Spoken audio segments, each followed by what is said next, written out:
ओम शांति। आज 22 तारीख की मुरली है। बाबा कहते मीठे बच्चे, तुम बहुत रॉयल स्टूडेंट हो। तुम्हें बाप टीचर सद्गुरु की याद में रहना है, अलौकिक खिदमत सेवा करनी है।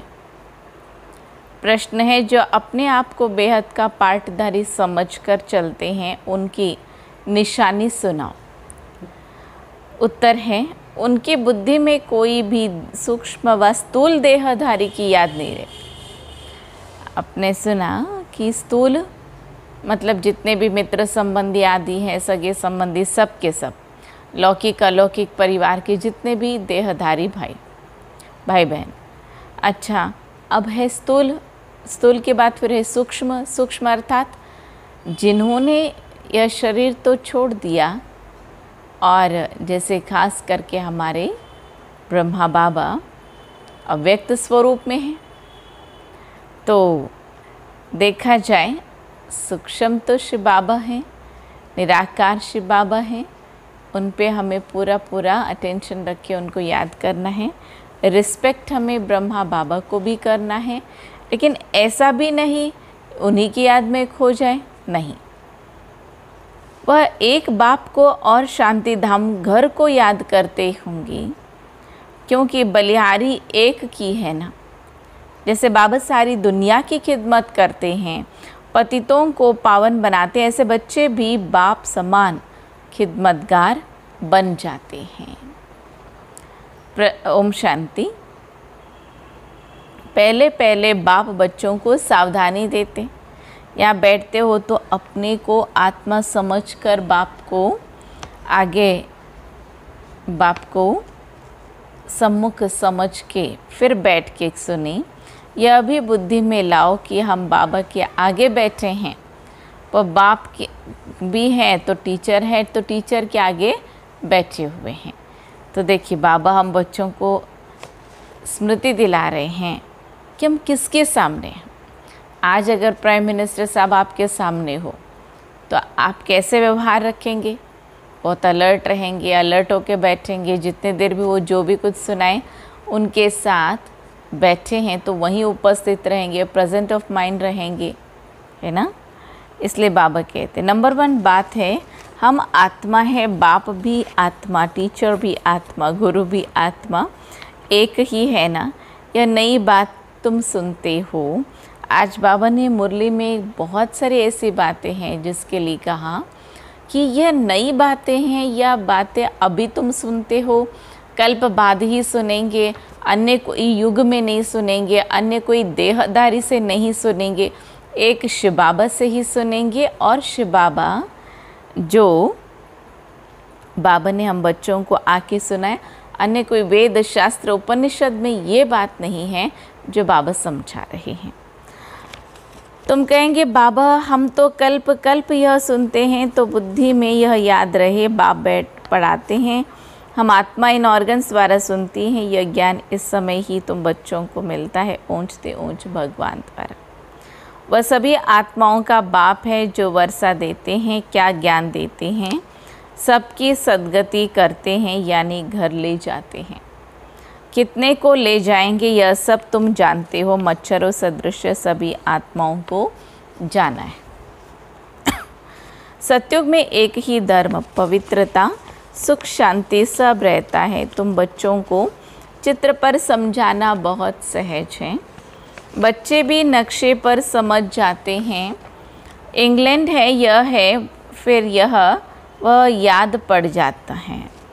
यह भी ऐसे हैं जैसे कि चित्र के आधार से पता चल जाता है, ये इंग्लैंड है, ये यहाँ है, ये यहाँ है। एक एक स्टूडेंट को समझाना होता है, महिमा भी एक की है। शिवाय नमः ऊंचते ऊंच भगवान का। रचता बाप घर का बड़ा होता है, वह हद के, यह है सारे बेहद के घर का बाप है। यह फिर टीचर भी है, तुमको पढ़ाई पढ़ाते भी हैं। तो तुम बच्चों को बहुत बहुत खुशी होनी चाहिए। हमारा पिताजी जो हैं वो टीचर भी हैं। जैसे अगर एक बच्चा स्कूल जा रहा होगा और उन्हीं के पिताजी उसी स्कूल में उन्हीं को पढ़ाते हैं तो बार बार क्या कहेंगे, देखो हमारे पापा टीचर हैं, हमें पढ़ा रहे हैं। इस बात की उसको कितना ना खुशी होगी। ऐसे हमारे बाप जो हैं सर्व संबंधी हैं। तुम स्टूडेंट भी रॉयल हो। बाबा कहते मैं साधारण तन में आता हूँ, प्रजापिता ब्रह्मा भी ज़रूर यहाँ चाहिए, उन बगैर काम कैसे चल सकता। जैसे ज़रूर बुज़ुर्ग ही चाहिए क्योंकि एडॉप्टेड हैं, बुज़ुर्ग चाहिए ना क्योंकि अनुभवी रथ चाहिए। कृष्ण तो बच्चे बच्चे बोल न सके, बुज़ुर्ग शोभता है, बच्चे को थोड़ी ही कोई बाबा कहेंगे। तो बच्चों को भी बुद्धि में आना चाहिए कि हम किसके आगे बैठे हैं, हम स्वयं भगवान के आगे बैठे हैं। अंदर में खुशी भी होनी चाहिए। स्टूडेंट कहाँ भी बैठे होंगे उनकी बुद्धि में बाप की याद आती, टीचर भी याद पड़ता है उनको, तो बाप अलग टीचर अलग होता। तुम्हारा तो एक ही बाप टीचर सद्गुरु और सर्व संबंधी है। या बाबा भी तो स्टूडेंट हैं, पढ़ाई पढ़ रहे हैं, सिर्फ लोन पर रथ दिया हुआ है और कोई फ़र्क नहीं। बाकी तुम्हारे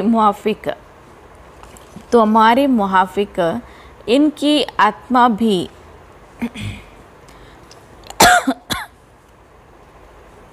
इनकी आत्मा भी यही समझती हैं जो तुम समझते हो। बलिहारी है ही एक की, उनको ही प्रभु ईश्वर कहते हैं। यह भी कहते हैं अपने को आत्मा समझ, एक परमात्मा को याद करो, बाकी सब सूक्ष्म व स्थूल देहधारियों को भूल जाओ। तुम शांति धाम के रहने वाले हो, तुम हो बेहद के पाटधारी। ये बातें और कोई भी नहीं जानती, दुनिया भर में किसको पता नहीं है।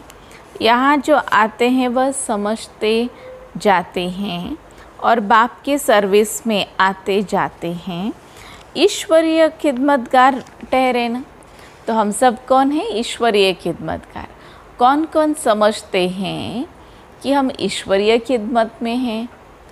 तो शिव बाबा हमारे खिदमत में और हम उसके खिदमत में। बाप भी आए हैं खिदमत करने के लिए, पतितों को पावन बनाने की खिदमत करते हैं ना। राज्य गवाकर फिर जब दुखी होते हैं तो बाबा को बुलाते हैं। जिसने राज्य दिया उनको ही बुलाएंगे ना। तुम बच्चे जानते हो बाबा सुख धाम का मालिक बनाने आए। दुनिया में ये किसको पता नहीं है तो सब भारतवासी एक धर्म के। यह है ही मुख्य धर्म। सो ज़रूर जब न हो तब तो बाप आकर स्थापन करे। बच्चे समझते भगवान किसको, सारी दुनिया अल्लाह गॉड कहकर पुकारती। वह यहाँ ड्रामा अनुसार कल्प पहले मौफिक आए हैं। यह है गीता का एपिसोड। यह जो गीता का समय चल रहा है, जो अब तक महाभारत की सारी कहानियाँ सुनते आए, भगवत गीता सुनते आए, यह वही समय चल रहा है।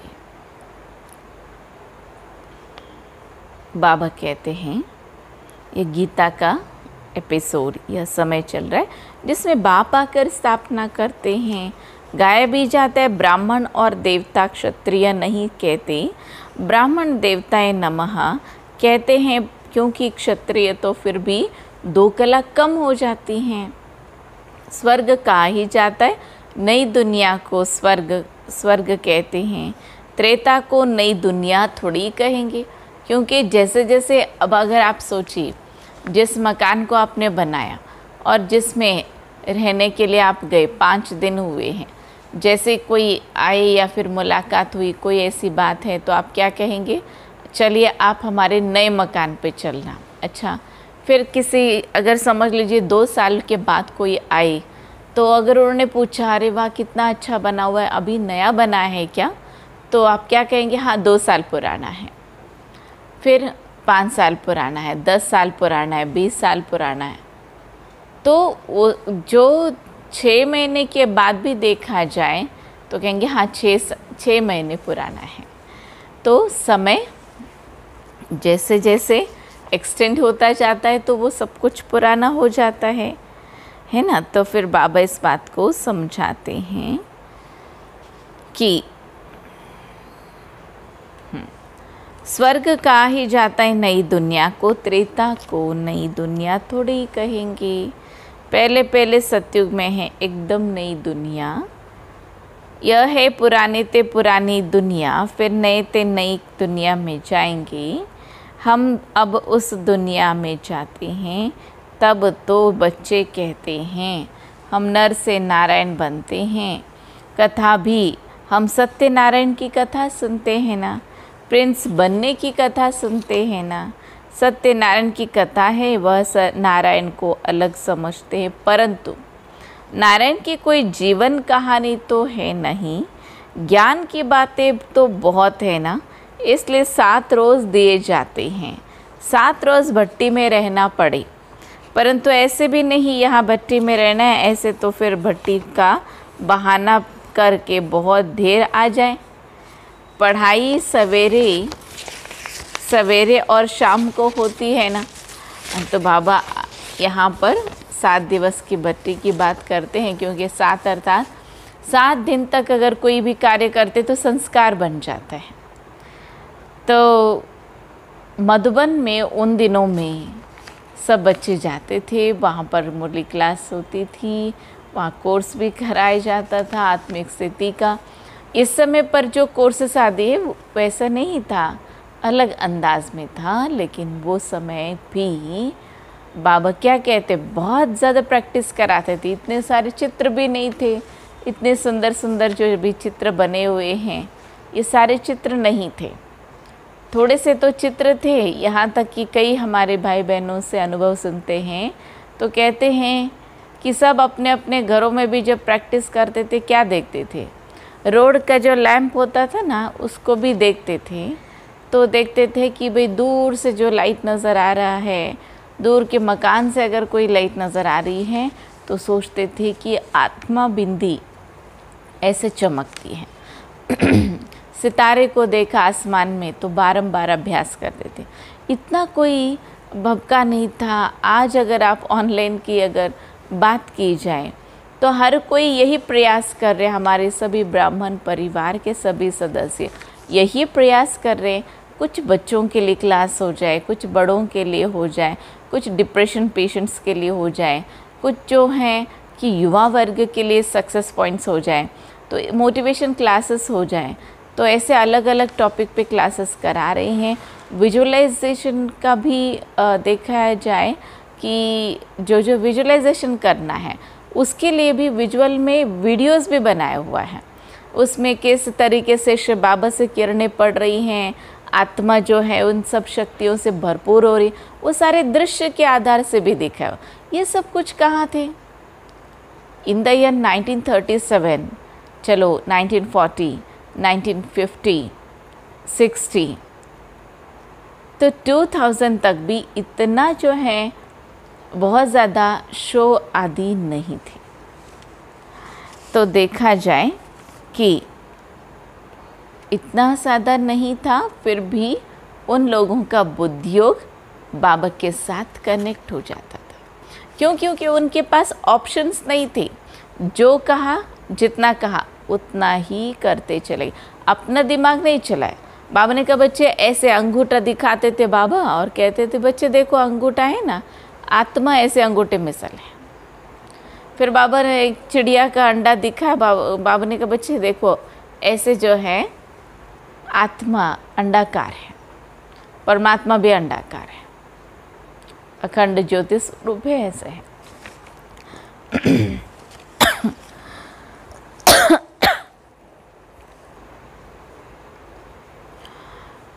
तो बाबा कहते दोपहर में वायुमंडल ठीक नहीं होता, रात्रि का भी 10 से 12 बजे तक बिल्कुल ख़राब होता है।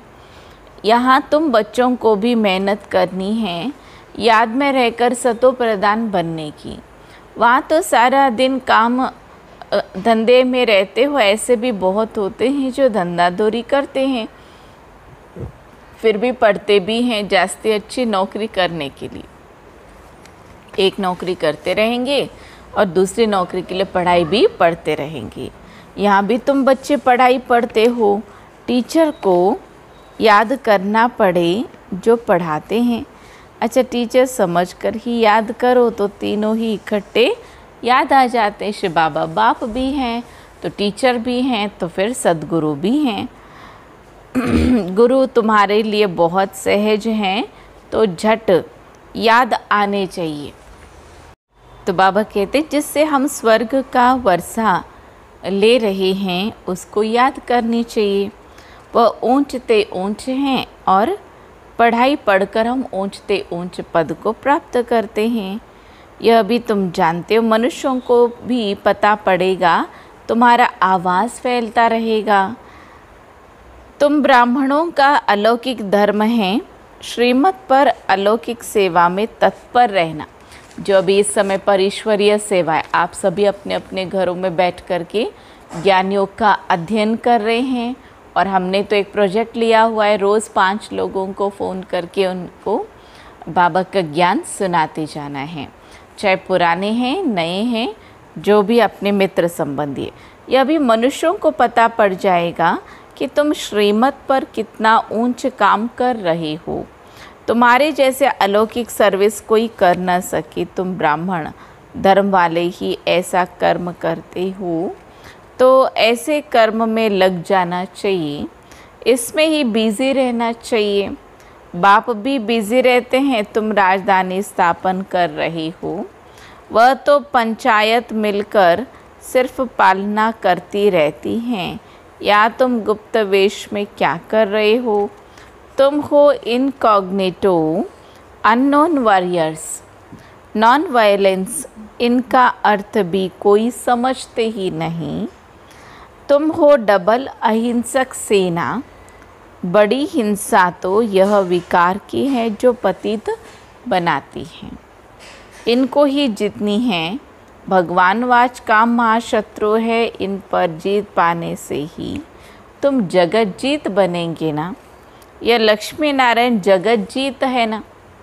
भारत जगत जीत था, वह विश्व का, यह विश्व के मालिक कैसे बने? यह भी बाहर वाले समझ न सके। इस समझने में बुद्धि बड़ी विशाल चाहिए।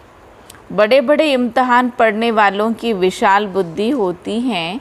तुम श्रीमत पर अपना राज्य स्थापन करते हो, तुम किसको भी समझा सकते हो। विश्व में शांति थी ना, और कोई राज्य नहीं था। स्वर्ग में शांति हो, बाबा कहते हो न सके। बहिश्त को कहते भी हैं गार्डन ऑफ अल्लाह, सिर्फ बगीचा थोड़ी ही होगा। तो बाबा क्या कहते, केवल वहाँ शांति नहीं बल्कि सुख शांति होगी। मनुष्य भी चैया भी, तुम बच्चे जानते हो हम बहिश्त के मालिक बन रहे हैं। तुम बच्चों को कितना नशा रहना चाहिए ना, और ऊंचे ख्यालात होने चाहिए। बाबा कहते बच्चे ऊंचे ख्यालात होने चाहिए और खुशी नशा होना चाहिए कि स्वयं बाबा हम बच्चों को स्वर्ग का मालिक बना रहे हैं। तुम बाहर के कोई भी सुख को नहीं चाहते हो। इस समय तुमको बिल्कुल ही सिंपल रहना है। अभी तुम ससुर घर जाते हो, यह है पियर घर। यहाँ तुम्हें डबल पिताएं मिले हैं, एक निराकार ऊंचते ऊंच, दूसरा फिर साकार, वह भी ऊंचते ऊंच। अभी तुम ससुर घर विष्णुपुरी में जाते हो, उनको कृष्णपुरी नहीं कहेंगे। बच्चे की पूरी नहीं होती, विष्णुपुरी अर्थात लक्ष्मी नारायण की पूरी कहा जाता है। तुम्हारा है राजयोग। देखिए बाबा क्या कहते हैं, तो ज़रूर नर से नारायण बनेंगे ना। इस राजयोग की विद्या को सीख करके, एक तो बाबा कहते हैं स्वयं के ऊपर राजा बनना, मैं आत्मा राजा और इस शरीर के ऊपर कर्मेंद्रियों के ऊपर कंट्रोल कर रही हूँ। मैं आत्मा राजा, शरीर जो है प्रजा, शरीर की कर्मेंद्रिय प्रजा। अच्छा, दूसरा है कि श्रेष्ठ पद को प्राप्त करने के लिए राजाओं का भी राजा बनने का यह सभी सर्व योगों में से सर्वश्रेष्ठ योग है। तुम बच्चे हो सच्चे सच्चे खुदाई खिदमतकार। बाबा सच्चा खुदाई खिदमतकार उसे कहते हैं जो कम से कम 8 घंटा आत्माभिमानी रहने का पुरुषार्थ करते हैं। कोई कर्म बंधन न रहे तब खिदमतगार बन सकते हो और कर्मातीत अवस्था हो सकती।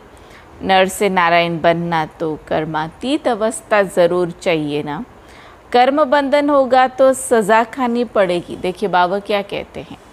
इसीलिए कल भी बाबा ने मुरली में जो विशेष अटेंशन दिलाया और कहा कि कौन आया है, कौन आया है? स्वयं हुसैन आया है हमें हसीन बनाने के लिए, और हसीन बना करके ऐसी दुनिया में ले जाएंगी तो कितनी खुशी होनी चाहिए। तो कर्म बंधनों से मुक्त करके कर्म संबंध में ले जाते हैं तो कितनी खुशी होनी चाहिए। उस प्रॉफिट को देखना चाहिए ना।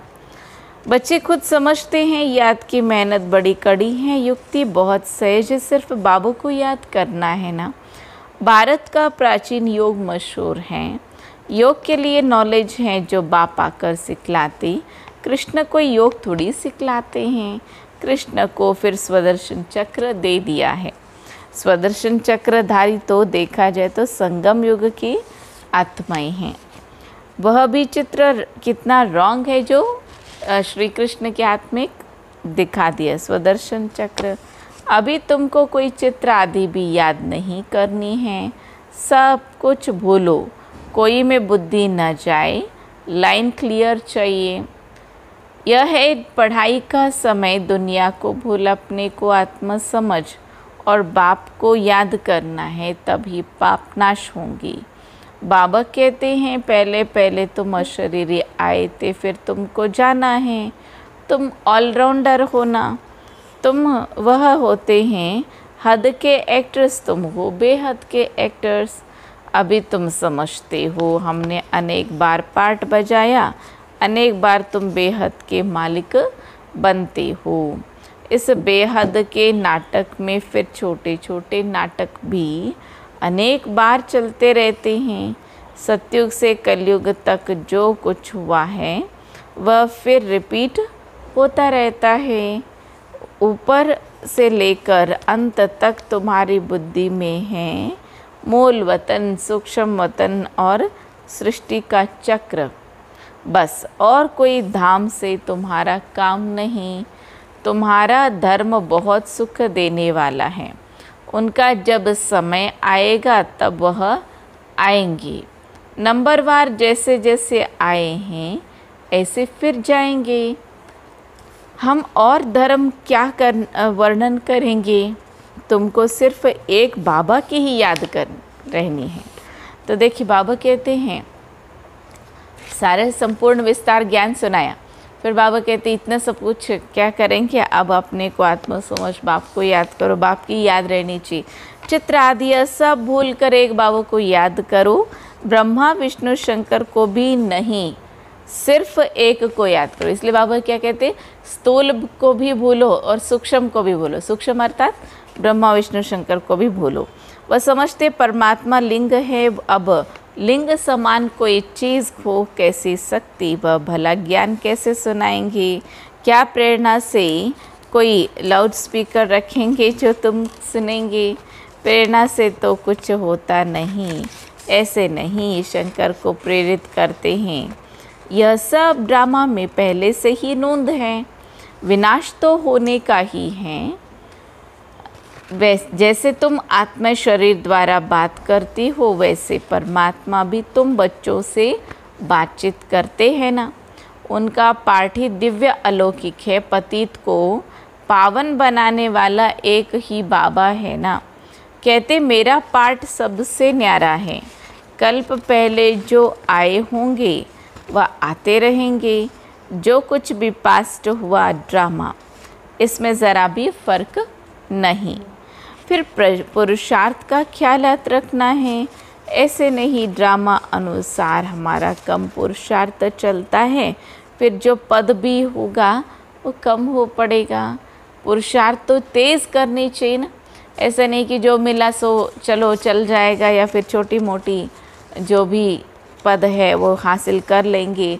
सेकेंड हैंड जो भी मिले उसको हासिल कर। बाबा कहते नहीं, ड्रामा पर छोड़ देना है नहीं, अपने चार्ट को देखते रहो, बढ़ाते रहो, नोट रखो, हमारा चार्ट बढ़ता जाता है, कम तो नहीं होता है, बहुत खबरदारी रहनी चाहिए, यह तुम्हारा है ब्राह्मणों का संग। देखिए चार्ट रखना अर्थात केवल रात को ही चलो भाई देखा, अच्छा किया, लिखा, रख दिया, नहीं, सुबह से लेकर रात तक अटेंशन रखेंगे तभी तो उस चार्ट में भी बढ़ोतरी होगी। कैसे? जहाँ पर आप 1 घंटा योग करते हो वहाँ 1.5 घंटा हो जाएगा, जहाँ पर आप 2 बारी मुरली का रिपीटेशन करते हो वहाँ 3 बारी, तो इस तरीके से अपना जो है बढ़ोतरी होती जाएगी। नोट रखो, हमारा चार्ट बढ़ता है क्या, यह तुम्हारा है ब्राह्मणों का संग। बाहर से सभी हैं, बाहर में सभी हैं कुसंग, जैसे दुनिया में है कुसंग में, वह सभी उल्टा ही सुनाते हैं। अब बाप तुमको कुसंग से निकाल कर ब्राह्मणों के श्रेष्ठ संग में रखते हैं ना। मनुष्य ने कुसंग में आकर अपना रहन सहन, पहरवाइश आदि सब बदल दी, देश विदेश ही बदल दिया। यह भी जैसे अपने धर्म की इंसल्ट करते हैं, क्योंकि अन्य जो धर्मों के जो भी ऐसे वैसे ड्रेस है तो वो भी पहन लिया, अपने धर्म का कितना इंसल्ट किया। देखो कैसे कैसे बाल बनाते हैं, कैसे कैसे बाल बनाते हैं। ऐसे कई बार कई लोगों के दृश्य ऐसे होते जैसे किसी को करंट लग गया हो तो कैसे बाल खड़े हो जाते, ऐसे ऐसे बना लेंगे। किसी का कैसा, किसी का छतरी जैसा भी बन जाता। बाबा कहते सब कुछ कलयुग के नज़ारे हैं, सतयुग में ऐसा नहीं होगा। वहाँ तो स्त्री को भी और पुरुष को भी लंबे बाल होंगे, देह अभिमान हो जाता। इसीलिए तो श्री कृष्ण को घुंघरालू बाल और लंबे बाल दिखाते हैं। देह अभिमान यहाँ है ना। 100-150 रुपया देते हैं सिर्फ बाल बनाने के लिए। देखिए बाबा कहते ये तो उस समय का रेट था, अभी तो मेरे से ज़्यादा आप लोगों को पता होगा कि इस समय पर बाल कटिंग करने के लिए भी कितना पैसा लेते हैं। तो बाबा कहते जैसे अपने अच्छा कहाँ पहुँचे, सिर्फ बाल बनाने के लिए इतना पैसा लगाते हैं। इसको कहा जाता है देह अभिमान।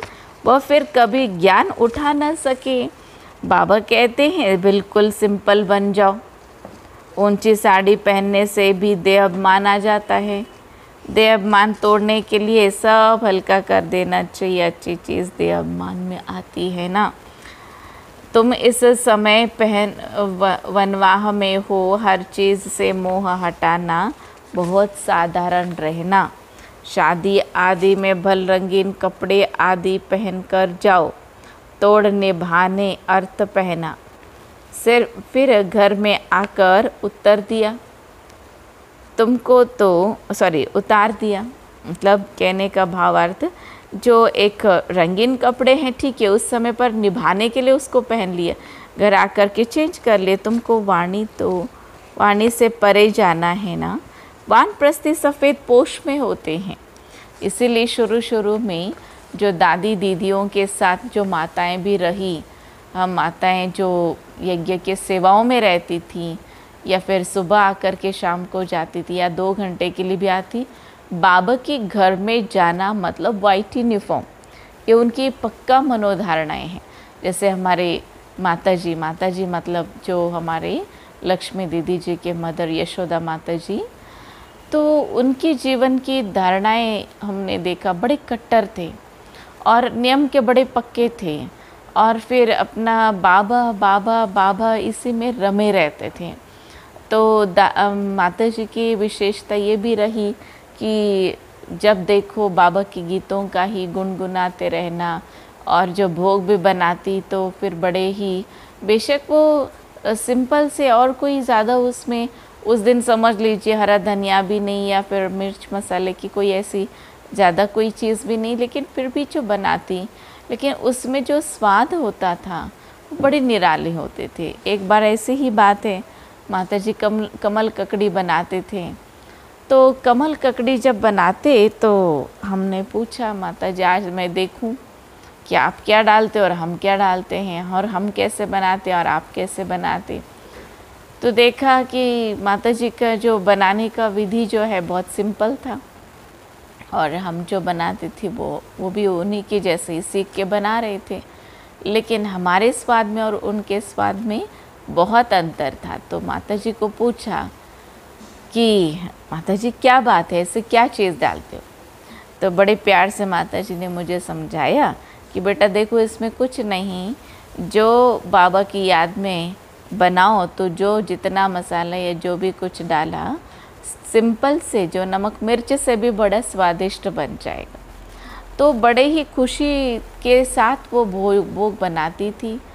और फिर कभी हम सामने हैं तो कभी ये नहीं कहती थी कि ये कर दो, ये कर दो, लेकिन सब कुछ ये सोचती थी कि मैं ही कर दूं।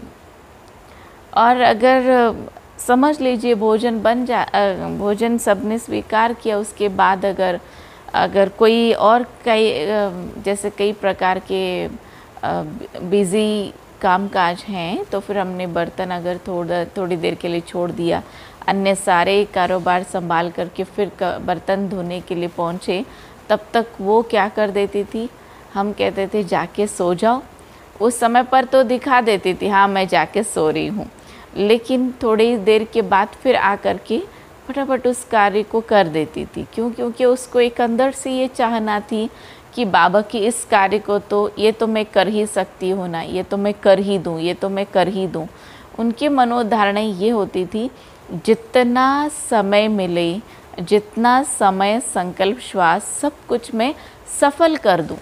और माताजी ने इतनी प्रेरणाएं दी। माताजी अक्सर करके जो उनके सगे संबंधियों को भी हम देखते थे, उन सबको, अपने बेटों को सबको बता के रखा था, इस समय पर आप भोग लगवाओगे, चाहे बच्चों का जन्मदिन है, कोई ऐसी बात है, खुशी मौज का समय है, या दिवाली का समय, नवरात्रि का समय, कंचक बिठाने से पहले कहेंगे पहले इन कंचकों को पहले इधर खिलाओ, उसके बाद, इतना मतलब अथॉरिटी से। तो वो जो अथॉरिटी जो था, और फिर जो संस्कार भी दिया अपने पूरे परिवार के सभी सदस्यों को, अलौकिक संस्कार ही दिया। ये नहीं कि चलो अमावस्या पे जा कर के तुम ये करके आ जाना, या फिर जो नागपंचमी के दिन जो है आप दूध चढ़ा के आना, या फिर शिवलिंग पे पानी चढ़ा के आना, लोटा चढ़ा के आना, नहीं, उन सभी व्रत या फिर नियमों पे नहीं जाती थी, बल्कि ईश्वरीय ज्ञान योग की पालना देना और फिर उनको ज्ञान योग का परवरिश देना, ये हमने माताजी से देखा और सुना और समझा। ये माताजी की खास विशेषता थी जो बाबा कहते हैं।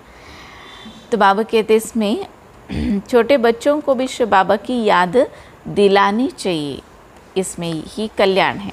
बस हमको अभी जाना है शिव बाबा के पास। अच्छा, मीठे मीठे से खिलदे बच्चों प्रति माता पिता बाप दादा का याद प्यार और गुड मॉर्निंग। रूहानी बाप के रूहानी बच्चों को नमस्ते। हम रूहानी बच्चों की रूहानी बाप को नमस्ते नमस्ते नमस्ते। धारणा है, सदा ध्यान रहे कि हमारी कोई भी चलन देह अभिमान वाली न हो। बहुत सिंपल रहना, किसी भी चीज़ में ममत्व नहीं रखना, कुसंग से अपनी संभाल करनी है, याद की मेहनत से सर्व कर्म बंधनों को तोड़ कर्मातीत बनना, कम से कम 8 घंटा आत्म अभिमानी रहकर सच्चा सच्चा खुदाई खिदमतगार बनना। तो चलिए आज के पूरे ही दिन में हम बार बार अभ्यास करेंगे। जिस भी व्यक्ति को देखेंगे उनके मस्तक में क्या देखेंगे? Point of light. ये भी एक श्रेष्ठ आत्मा, ये भी एक महान आत्मा, ये भी एक पवित्र आत्मा, ये भी एक शांत स्वरूप आत्मा, ये प्रेम स्वरूप आत्मा। तो इस तरीके से उनके गुणों के आधार से उन आत्माओं को देखेंगे, देखने की प्रवृत्ति। फिर जैसे बीच में जब आप योग में बैठते हैं या 15-20 मिनट के लिए आप डिटैच व्यूअर हो करके, जिसको कहते हैं साक्षी दृष्टा, डिटैच हो जाएं और कुछ एक्स्ट्रा न सोचें और पॉइंट ऑफ लाइट ये महसूस करते जाएं और डिटैच हो जाएं। ये ऐसे हैं या वो वैसे हैं या उनको देखते वो संकल्प है, नथिंग एल्स। ओनली अटेंशन रखना है अपने आप पर। मैं आत्मा और ये भी एक आत्मा, और शिव बाबा का फोकस मेरे ऊपर है और सारे संसार को मैं आत्मा दे रही हूँ। और दुनिया की बातों से डिटैच हो जाना है। बाबा कहते हैं सच्चा खुदाई खिदमतगार बनना है। वरदान है सदा बेहद की स्थिति में स्थित रहने वाले बंधन मुक्त जीवन मुक्त भव। विस्तार, देह अभिमान हद की स्थिति है, देही अभिमानी बनना यह है बेहद की स्थिति। देह में आने से अनेक कर्म के बंधनों में आते हद में आना पड़ता है, लेकिन जब देही अभिमानी बन जाते हो तो ये सब बंधन खत्म हो जाते हैं। तो बाबा क्या कहते हैं कि बंधन यहाँ पर तो देह अभिमान देखा सुना या फिर उसी देह अभिमान में बंधन में फंसे पड़े हैं, तो कर्म बंधन है यहाँ, वहाँ पर कर्म संबंध। जैसे कहा जाता है बंधन मुक्त ही जीवन मुक्त है ना, ऐसे जो बेहद की स्थिति में स्थित रहते हैं वह दुनिया के वायुमंडल, वाइब्रेशन, तमोगुणी वृत्तियाँ, माया के वार, इन सब से मुक्त हो जाते हैं। इसको ही कहा जाता है जीवन मुक्त स्थिति, जिसका अनुभव संगम युग पर ही करना है, संगम युग पर ही करना है।